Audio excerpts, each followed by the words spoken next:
the ceasefire agreement. Right, we'll leave it there. Jessica, thank you. Appreciate it. In other news, Germans will head to the polling stations on Sunday to decide on their next government in a snap parliamentary election. The contest could have implications not only for Germany, but for all of Europe.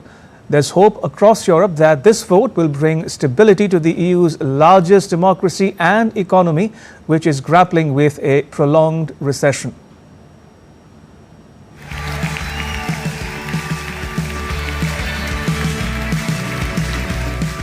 The high-octane campaigning in Germany for Sunday's snap election ended. Big guns from all the four major political parties held final rallies to sway voters ahead of parliamentary election. Four candidates are competing for the top Chancellor job. Incumbent Olaf Scholz of the Social Democratic Party, Friedrich Merz of the Christian Democratic Union, Robert Habeck of Greens Party, and far-right Alice Weidel of the Alternative for Germany.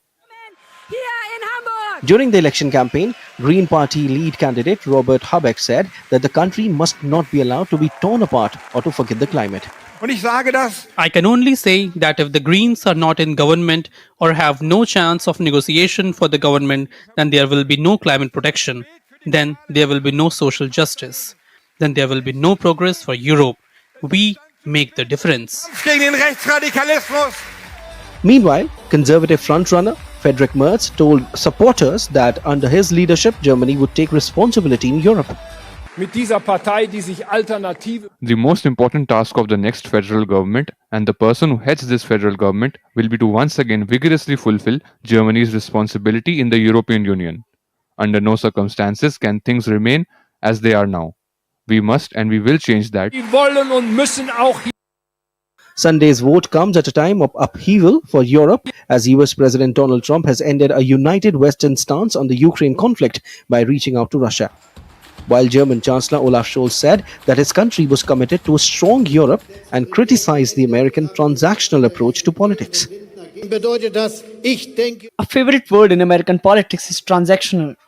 That is something that does not characterize German politics. We are committed to a strong Europe. We are standing up for Ukraine because it must not be left alone, not just because there are minerals there. For months, German politics has been paralyzed by the collapse of the previous government. People across Europe hope that this vote will bring certainty to the EU's biggest democracy and world's third largest economy. Bureau Report, TT India.